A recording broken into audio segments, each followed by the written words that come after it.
Hello and welcome to another live session with Cricket Next. And today, ladies and gentlemen, we are here to give you a preview, a curtain raiser of sort for the Women's Premier League. The wait is over, and we are all set for another season of the tournament that now expands to four cities for the first time. And it all begins in Vadodara, where Gujarat Giants take on the defending champions, Royal Challengers Bengaluru. Will RCB stay strong?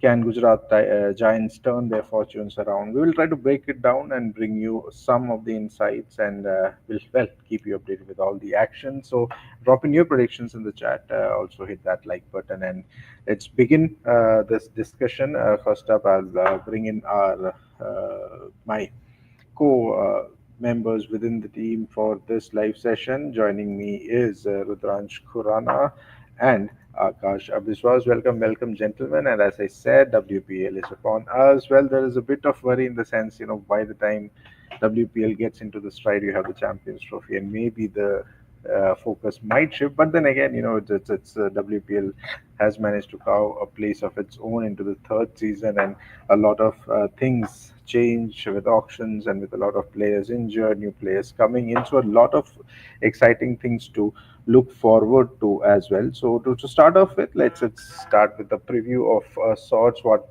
exactly can we expect? Start date today. It's February 14th. Opening match, as I said, RCB, the defending champions, versus revamped Gujarat Giants in Vadodara. The final will be on March 15th. So it's a month long event. It would be in Mumbai, the final. The total matches 22 games, including the league eliminator plus the final. And just to give you a recap of what happened last couple of seasons, 2023, the inaugural winners Mumbai Indians beat Delhi Capitals. 2024, RCB beat yet again Delhi Capitals. Again, both the times they were the runners up. So this time around, they'll be looking to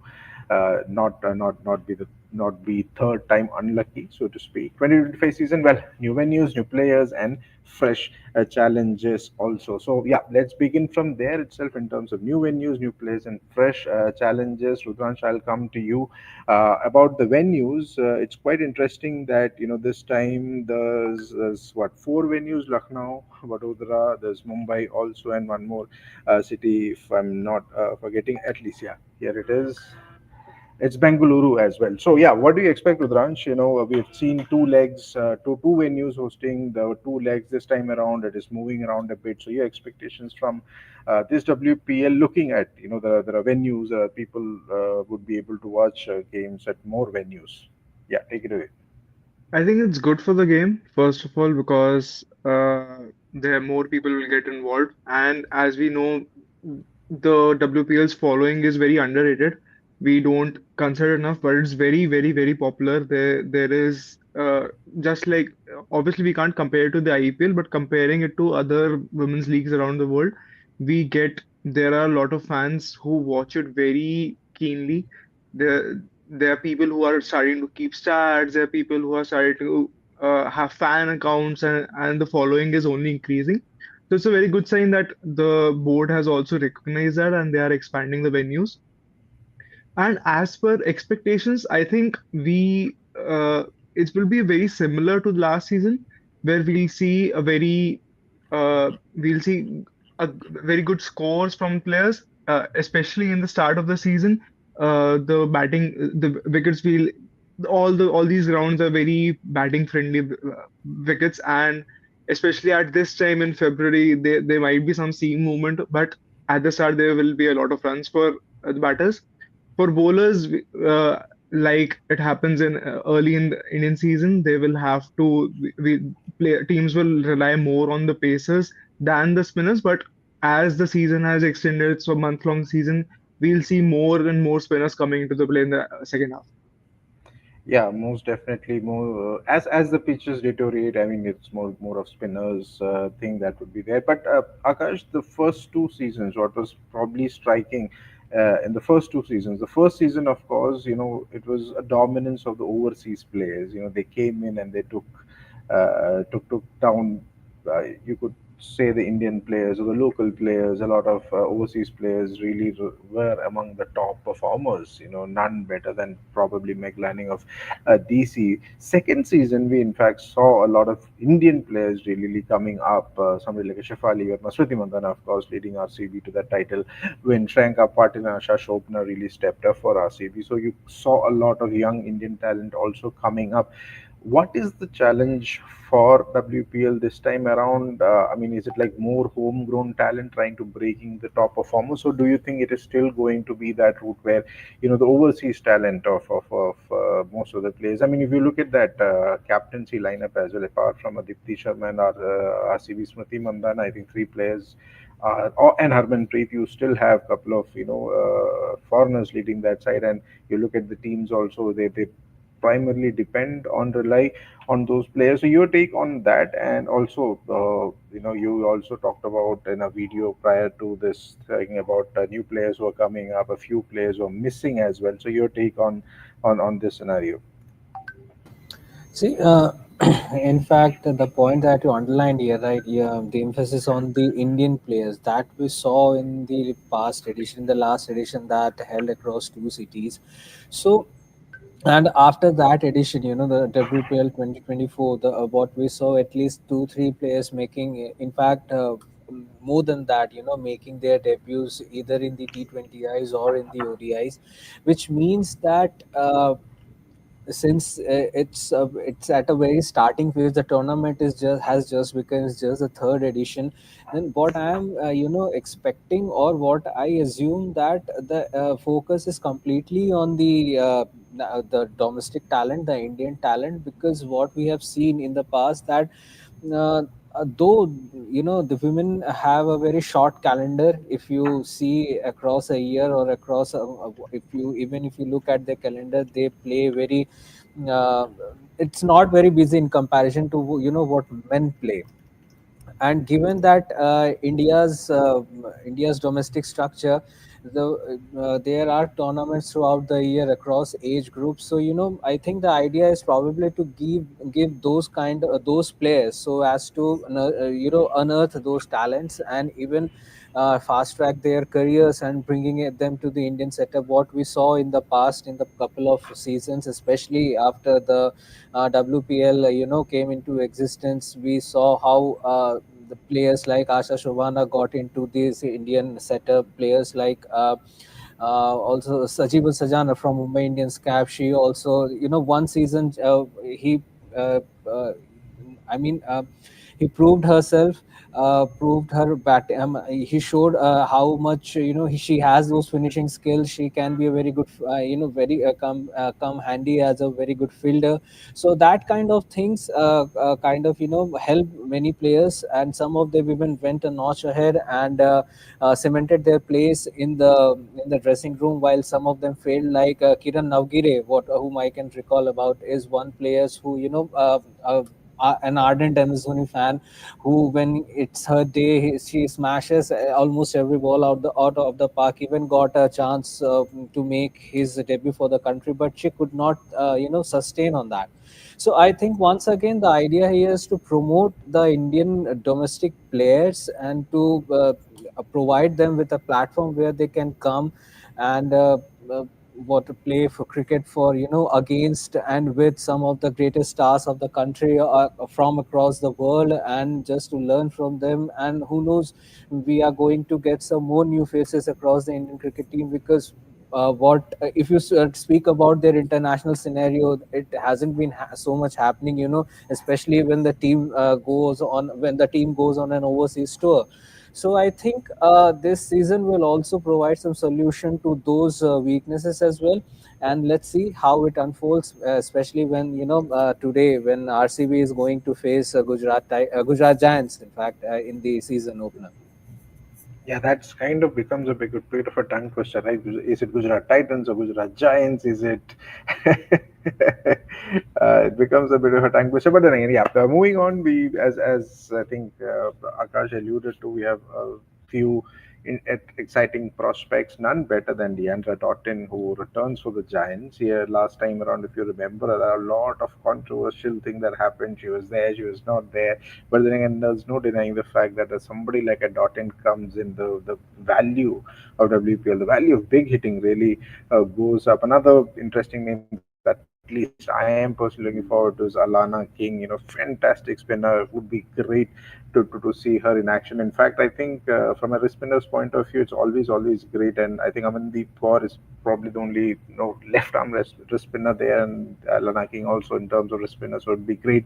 She makes a WPL debut. Would be making a WPL big. Of course, Nikki Prasad and Kamalini, the under 19 stars, joining DC and Mumbai Indians respectively. Hopefully, they'll get their chance to showcase their talent. Taking that under 19 age group cricket transitioning to the senior level, so to speak, would be very interesting to see that. But on the other hand, there are a lot of injury concerns. Lot of big height profile players have also backed out. None bigger than Sophie Devine, veteran New Zealand. Cricketer, legend in her own right. She's taking a break from cricket for personal reasons. Sophie Molyneux, integral part of RCB last year, she's out with injury. Kate Cross is also out with an injury. Alicia Healy, supposed to be the captain of UP Warriors, is out with an injury. There was some news about pregnancy rumors and all, but she has really quashed them as she does with her batting most of the case. So yeah, there's Deepti Sharma who steps up. Deepti Sharma, in fact, was a player of the tournament last time around. So great, big step up for her as well to lead UP Warriors to that. So I'll take that on from there. I'll take you Rudranj from here again. A lot of key players missing, but again, opportunity for a young, exciting prospect. You, in fact, had the opportunity to talk to Nikki Prasad before the Under 19 World Cup started, and then you closely followed her journey. Give me the names that you are looking forward to looking, and you expect players or new players who would come up and really are going to set WPL on fire. I think the first and the foremost is Kamalini from Mumbai Indians. I think she has so whoever we speak to, I think Akash Bhai also spoken to some people in women's cricket, and whoever we speak to, they rave so much about her that she is the one you have to watch every match because she is the kind of game changers that, like you spoke about Deandra Dotton, she is the kind of player who does that. She mostly with batting, but she can come from anywhere from 4 to 6, and she smacks the ball so hard.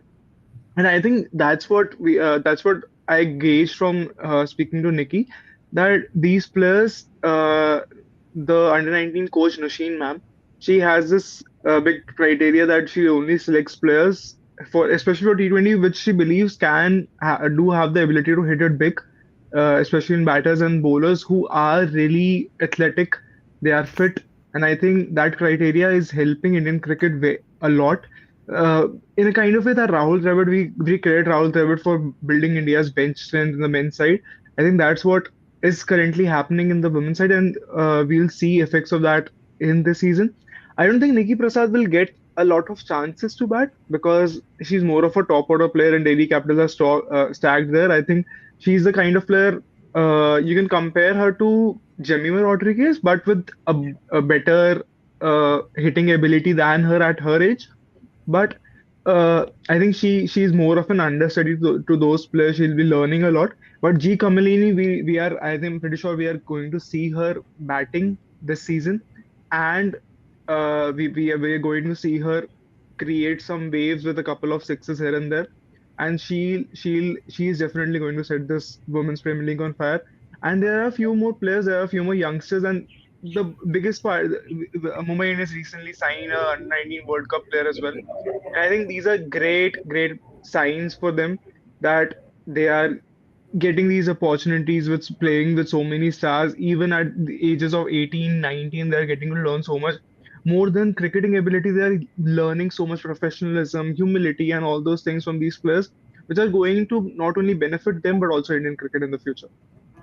That is absolutely right. It's always good, for when Indian players or when the Indian league and Indian players really come up. And in fact, Harmanpreet Kaur, Mumbai Indians captain and the India captain, had a very nice thing to say about the league itself. Like she said, I think during the preview show with the broadcasters, official broadcasters, the biggest change she has seen is the strike rate of batters in domestic cricket, and power hitting has improved, fielding has improved, and when you're at an even at an area where in cricket it's more of power hitting, more of getting more runs and everything.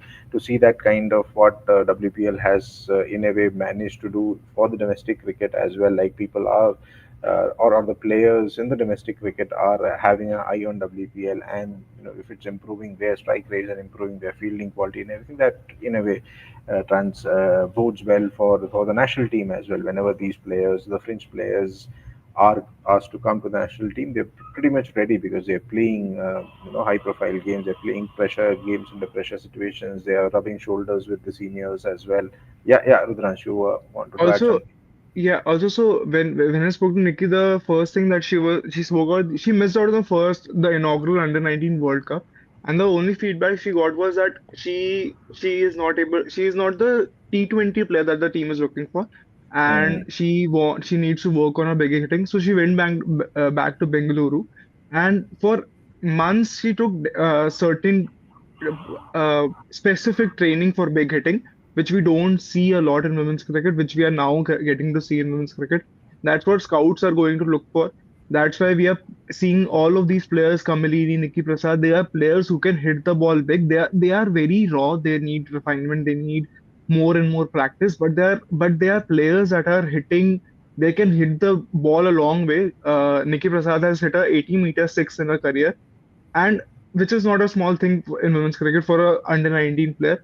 And we are seeing WPL has promoted this where we are seeing more and more youngsters coming who are hitting the ball big, who want to hit the ball big, and which we wouldn't have seen maybe without WPL. Maybe if there was just the under 19 World Cup, we would have seen, players would have taken some time, or we would have seen more of ODI World Cup ODI type players. But the way India blew off oppositions in the Under 19 World Cup, it showed how better they are and how professional the environment has gotten in India because of the WPL. And I think that league deserves a lot of credit for that. Most definitely, the league of this sort, a league which brings in such quality, players from overseas as well. Nothing better for the Indian players to compete against them. And in fact, we talk about quality. For me, I think personally, Meg Lanning is probably the first and last when it comes to the greatest of all times for me. And she, pretty much talks about WPL, saying she has seen Indian players improve every year in the WPL. They're getting better and better with the opportunities that this league provides. So a big uptick for the league itself. Remember, McLanning combines with Shafali Verma at the top of the order, another mercurial player. She's not been able to deliver on the potential that she has at the top billing, but hopefully, she might be able to. Moving on, let's try and take each team very briefly. But before that, we talked about a lot of changes from the players' perspective, a lot of changes in the coaching as well. Gujarat Giants, for example, have a new coach and bowling coach in Daniel Marsh and Praveen Tangabe, if you remember, an IPL folklore story for him as well. Mumbai Indians have got Nicole Bolton replacing Lydia Greenway as the fielding coach, and of course we talked about this. Gujarat Giants Ashley Gardner replaces Beth Mooney as the captain, and for UP Warriors, Ziti Sharma replaces an injured Alicia Healy. So, but as we talked about, let's move a bit into the major talking points, and we'll try and take one talking point from each team. And Akash, I'll start off with you. The biggest talking point, again, at least for me, is Shefali Verma. I mean, she's this kind of become kind of an enigma where you see her bat and she's like she's going to be a world beater, but somehow that consistency is not there. Even with Meg Lanning, there were in the first season it was horrendous for her, but I mean horrendous in the sense she did have her moments, but the consistency was lacking. The second season also it was more of Meg Lanning, taking the honors, even though she did come up really well, but her internationally career has not had that kind of consistency, and you've seen her getting dropped from the Indian sides as well. So Shefali Verma comeback story, is that something that you're looking forward to in DC, or is there anything else? And of course, yeah, DC trying to get that one hurdle up and trying eventually winning the title. But yeah, your take on Shefali Verma, DC overall in this season? But first of all, we must mention here that big hats off to Meg Lanning because leading a team uh, in back-to-back finals in a tournament like WPL where you have just five teams, and there is a point when the scenario of the playoffs and the final is pretty much clear that who is going to make through. So in that, in such, small and small tournament with lesser number of teams, Meg Lanning has done an exceptional job. And the way she had, as you said, that take that the nature of taking owners. Yes, she had been there, and that's, I think she is the only that bright star in that DC camp. But yes, if we speak about Shefali Verma, now, Shefali Verma in 2 seasons, he, the kind of a batter she is, the caliber she has, that hard hitting thing in her, and given that, and in comparison to what the number of scores, a number of runs she has scored in just 2 innings, she had scored 561 runs, and I think five or half centuries. So yes. I feel that there is an unfinished business for her, because she has been a kind of a big hard hitter in that women's cricket team, who is often compared with someone like a Virender Sehwag. And we have seen as well, no matter which color the ball she plays against, she goes all guns blazing. She shatters records in Test cricket. She provides very good start to the Indian team whenever they play white ball series. But yes, then, if we speak about her career lately, that hasn't been on track, I would say, because once she got dropped, she, we did not find any coming back for her, because then we saw someone like a Pratika Rival taking up her spot in the recently concluded home assignments. So yes, this WPL could also could be an opportunity for her, especially when we are heading into a World Cup year. Later this year, we are gonna have an ODI World Cup, Women's ODI World Cup, and not just Shefali, but there are other players who will be in the fray to present a case, so that at least they can portray or exhibit their caliber, or try to find out that rhythm, that lost rhythm, which had kept them away from that Indian team scenario. So yes, if we speak about, especially about Shefali Verma, though India have some options to replace her. But what Shefali Verma has done so far, this could be, if that World Cup is concerned, this could be a make or break series, make or break tournament. Could be a make or break tournament for Shefali Verma, given the fact that she is searching her mojo back in international cricket. And what could be what I mean, she could not get a better opportunity than this. So yes, and now that the franchisee has also shown faith in her, like retaining her for the second, for second straight season, after being purchased in the opening season. It's pretty much a big deal for her. And in fact, the franchisee might have made their case clear, that was, see, we are showing faith in you, but in return we would want something. Though she is coming off from a lean patch, but I hope she makes out the make utilizes it in the best way. Yeah, that's absolutely right. In Delhi, I mean, you look at that squad; it's a world-beating squad with the likes of Rodriguez, Meg Lanning, Verma. Of course, you have discussed at length, and two of my favorite players in that lineup. Of course, Marizin Cap, the veteran South African, and Alice Capsey also played a beautiful campaign she had, and of course, you add the likes of Annabelle Sutherland, Jess Jonathan, Minu Mani, in Indian international now, uh, and it's a very stacked team there. And of course, Delhi would like to really get that one hurdle up. As I mentioned, they've been the runners up 2 times straight. So yeah, hopefully McLaren can get this silverware, because she doesn't leave any silverware out of her hand. At least for Australia, she has not done that. So this might be something that she might be able to do. But Rudransh, moving on, I want to talk to you about the two teams, UP Warriors and Gujarat Giants. Have all they had troubles. Gujarat Giants, of course, finishing at the bottom on both the occasions. Warriors definitely were third, if I'm not wrong, in the first season, and then slipped to fourth in the second. They have had issues, and both of the teams now have new captains. Do you think the challenges would be new, or it's just the old challenges, or what they have to do? Would an Ash Gardner and Aditya Sharma really revive them? If you look at that squad, the kind of changes they've made in the retain list or the release list, the kind of players they brought in, do you think these two teams can really turn around their fortunes, or you think the other established teams are just way ahead than these two? I think last season RCB showed that it is not that difficult to turn around things. But because the kind of season they had before that and the kind of start they had last season, they turned it around very well. I think that's an inspiration for both teams because it's a very short tournament and everything, just like we talk about Champions Trophy, it's a very short tournament. Even one result can turn your season around. So there's always hope. And I think Ash Gardner's team is much better placed in UP Warriors because Gardner, we know, it's because I think that their team, they have managed to build a much better balance this season. It's very early to speak about them because the kind of results they have had, but still, their team looks much in a much better Yeah, shape. in There fact, is just to add on to that, I think Gujarat Giants probably have the best opening lineup after Lanning, Shafali, and Phoebe exactly.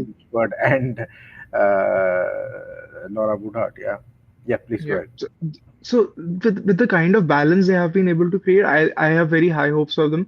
At least if not winning the title or reaching the final, I think they should at least qualify. With UP Warriors, I think it's the same problems as last year. Their team doesn't have. I think they're focusing on the wrong things because with Elise and plus with Elisa Healing gone, I don't trust Deepti Sharma, so to say, as a captain. I don't think I'm not very sure if she has what it takes to lead a team in this competition. And because, as we all know, leading is not just about what you do on the field, it's a lot more about what you do outside of it. I'm not sure. I hope she proves me wrong, but I'm not sure if she is the captaincy material that they needed at this time. With Elisa Healy gone, it's like it's not just they have lost their captain, they have lost their uh, so to say their best player, and that to me is a more as a major blow that they might face difficulties in dealing with. So let's see. I think I have very high hopes for Gardner and a team, but with Deepti, we'll need to see how the first two matches go, and then hopefully we'll be able to reach better conclusions. Yeah, I think for both UP and Gujarat, the issue is their core of Indian players. I think the cream Indian players are mostly in all the other teams, and what they are left is not really the best of, or not. I wouldn't say the best, but the top quality Indian players. Because in terms of foreigners, Gujarat have great depth in terms of this Ashley Gardner, there's Deandra Doughton, there's Laura Woodhart, there's Phoebe Litchford, and of course there is Beth Mooney, but you can only play four players only, right? And even for UP, without an Alicia Healy, you're left with what Sophie Eccleston, Talia Megra, Grace Harris, and of course you have Chamari Atapatu. I was looking at the squad and just I was thinking, Dipti Sharma is going to lead two international captains, Chamari Atapatu and Talia Megra. Maybe Talia Megra would have been a better option as a captain for UP Warriors, but then again, yeah, we'll have to see and how these two teams go ahead. Moving on, Akash, you did a nice video about the today's match RCB versus Gujarat, so it's fitting enough that you talk a bit about RCB. It's kind of seems like a void for RCB now. No, Isal Cup Namade say they Mandhana made it to Namadu. That is, we have done it. What next? The RCB fans would be okay. What are we cheering for now this season?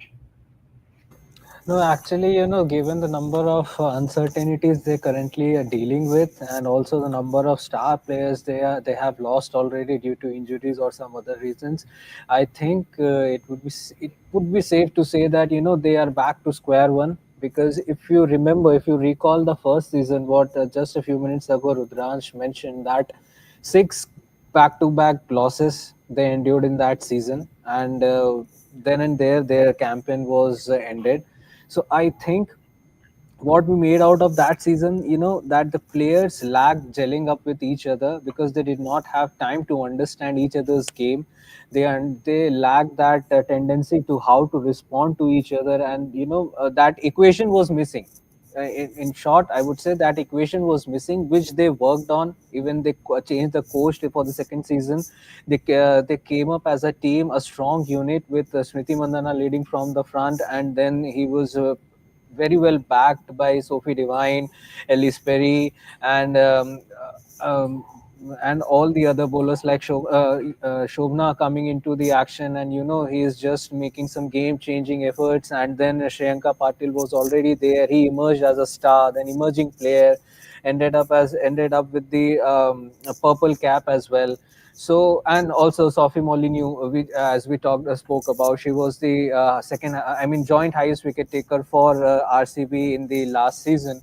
And now, if you look at their squad of this season, I mean, they are just somehow they are dragging themselves to that position where they look like a match winner, but actually how many boxes they are going to take, that is the problem.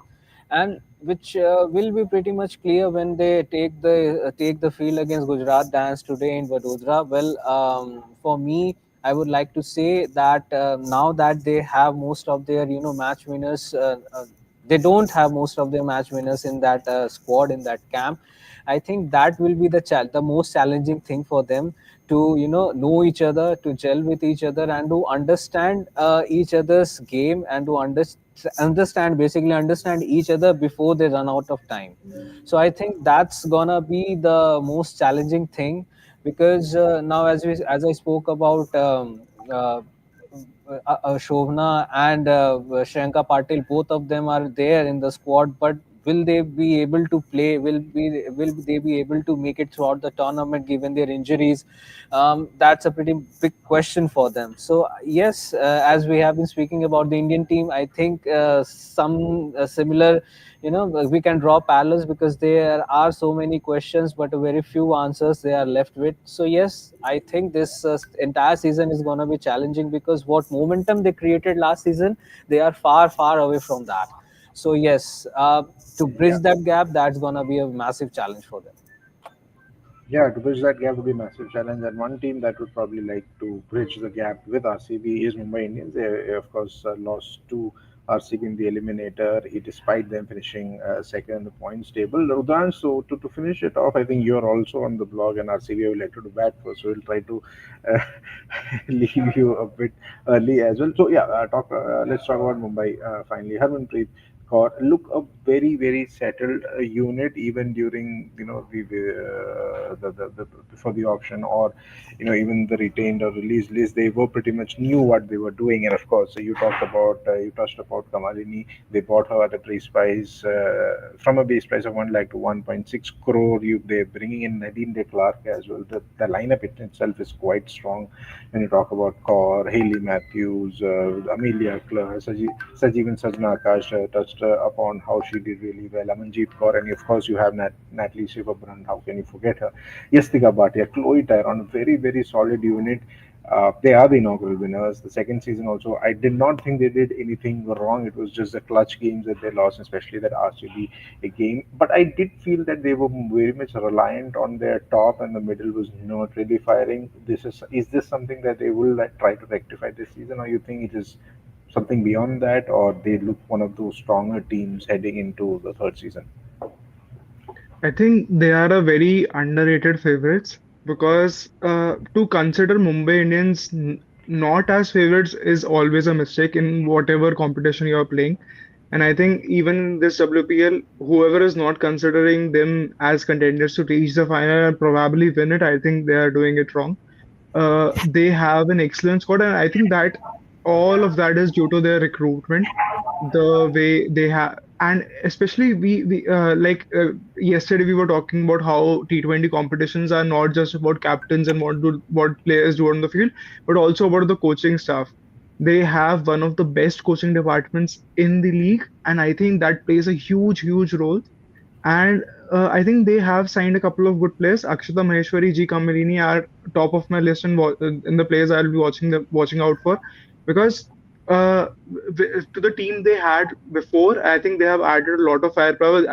You very rightly spoke about their dependence on top and middle order. I think Kamalini solves that, and plus Akshata gives them the option of whenever they want, including a bowler who can swing the ball, who can get wickets in the power play and blow teams away in the power play, and I think that bodes very well for them. I have very high hopes for Mumbai Indians, and I think there for me there are at equal level to Delhi Capitals in the probability of winning the tournament. That is right. Delhi Capitals, Mumbai Indians, of course. I mean, right from the first season itself, it's been the case that it's Delhi or Mumbai. RCB really broke that misconception, so to speak. But they have a title to their name. They have tough job of defending. UP Warriors and Gujarat Giants would like to revive or overturn their fortunes, and Delhi would like to get their hands on the silverware finally. And Mumbai, maybe they'll see them being the first two-time winners. But it's a 1 month long tournament, and that's about it from us, guys. Thank you, Rudran. Thank you, Akash, for your time and for your insights. And for you guys, yeah, we've broken down the highlights, players to watch out for, and probably have set the stage. Most likely for an exciting season ahead. And before we wrap up, let us know in the comment section who are you backing this season. Will RCB be able to defend the title, or we see a new champion rise? And don't forget to like, share, and subscribe, and not miss the moment of this tournament as well. We'll be back with more insights, and we'll be back with exclusive updates and previews and review shows as well. So yeah, until that time, see you next time, and hope you enjoy this WPL as well. Thank you guys once again.